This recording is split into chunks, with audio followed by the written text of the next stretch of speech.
Okay, this is on the Henry job, number 54787, installed on 7-1 and 2 by Aaron.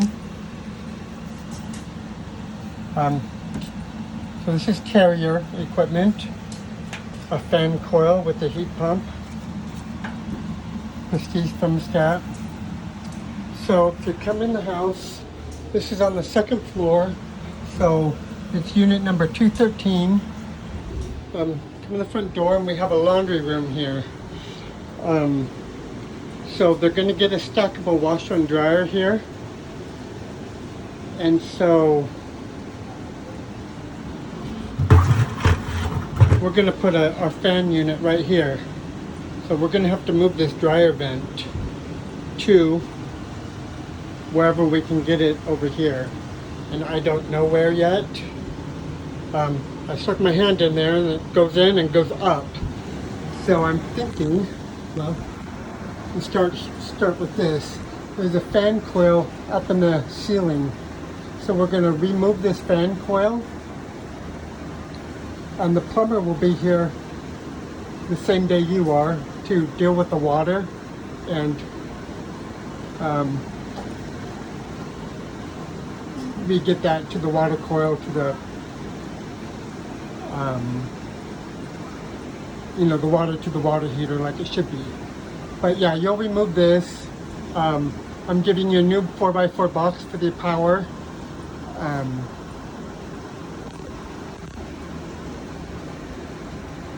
I'll just start up here where I'm here. So you're going to remove this canvas. I'm going to give you a straight piece of duct. It's going to go all the way to the end. But before you put that duct up, this is where I was going, sorry.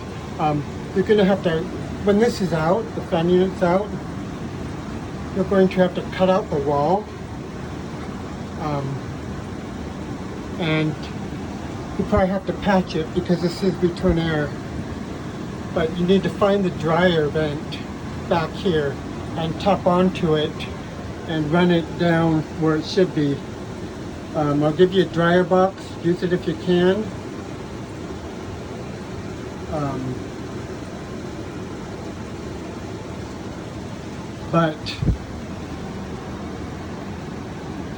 But yeah, that's gonna have to be something you're just gonna have to figure out where it is. If you need to, the furnace is gonna be 1.5 inches from the back wall. You're not gonna see it if you cut the drywall out behind the furnace, where the thing is, if you have to. And then put the drywall back and then put the furnace in. Anyway, that's that. So this canvas will come out. I'm giving you a new piece of duct. It'll come basically about where the wood is with an end cap.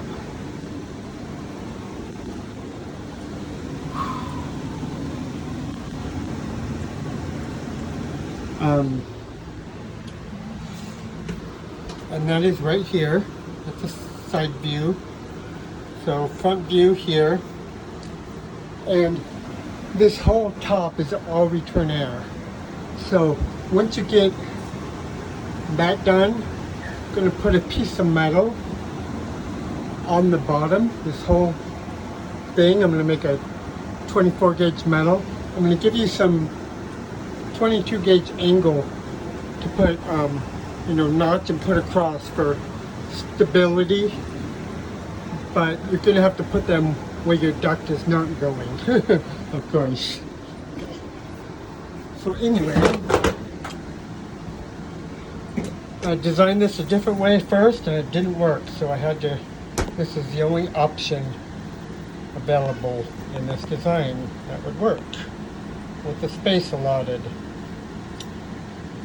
So the back of the furnace will be 1.5 inches from the sheetrock wall, and it'll be 3.5 inches on the right side of the wall. So it's going to sit in this existing drain pan.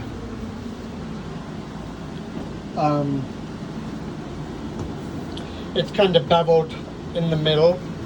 I don't know. Just make sure you get it level. Might need a couple leveling things on front there. So First, going to sit on this at 90 with an end cap.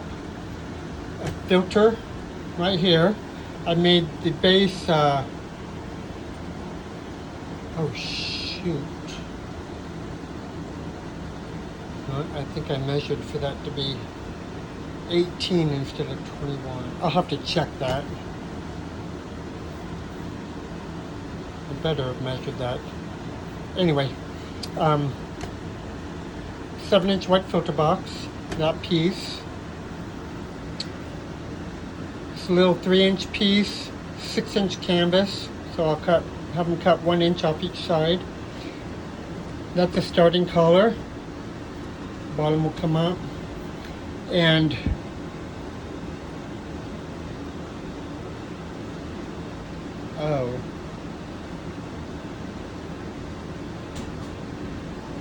let's see. Tap into bottom of duct. So this will tap into the bottom of this duct here. You're going to have to cut the metal out in your end cap here on both sides. For that, you return just as it shows. Tap this duct into the bottom of your metal here, and then it's just going to pull the return air from the ceiling. Okay.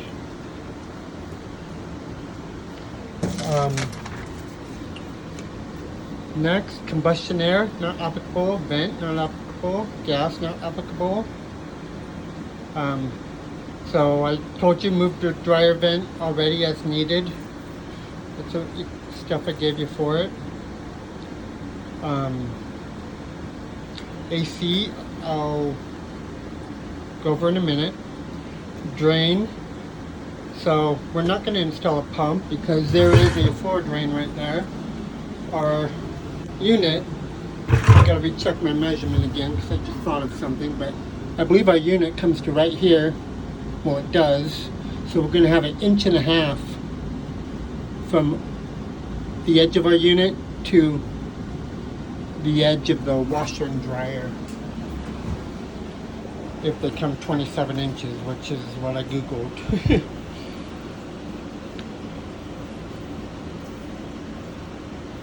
So yeah, just drain to the floor, standard order. Okay, so furnace power. So yeah, up here I'll give you a 4x4 box with a flat cover. So we need to run this power from here, which an electrician's going to convert it to 230 instead of 120 volt. But he's going to do that by changing this breaker right here. This 15 amp breaker. He needs to put a 2-pole in, so he'll probably have to switch some stuff around, but we'll need a 2-pole Siemens 15 amp. Anyway, so run your new power to a disconnect on the wall, and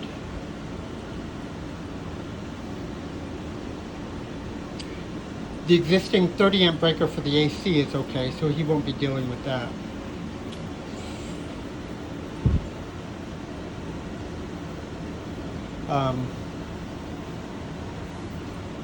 Okay, thermostat, it's just right there. I'm going to install a Honeywell Prestige thermostat with mod and gateway.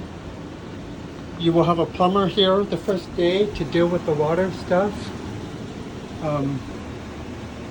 There. So let's go over the AC. AC, gonna flush the line set. I'll have to double check the size because I can't tell up here on the ceiling. 3/4 or 7/8. I'll look outside. Replace Ribbitex as needed.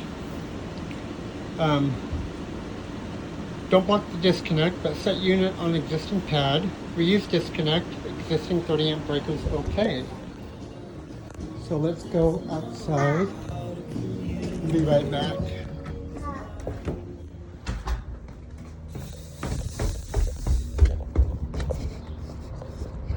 Okay, so we have these 3 ACs. Ours is a new one in the middle, which You know, we got to be,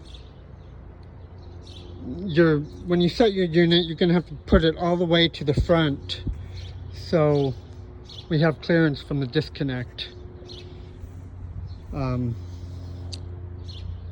it's, you know, the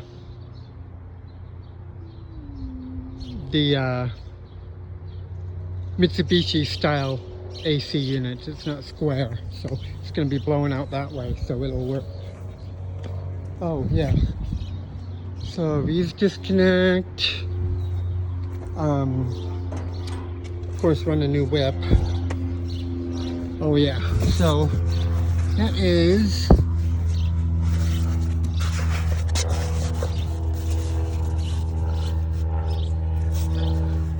¾ inch line set. Okay, and let's see, it looks to me like that's the dryer vent. Looks to me like they have a combustion air somehow.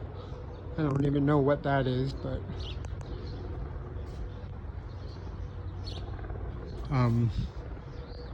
that's that. Okay, and I believe that's it. Thanks.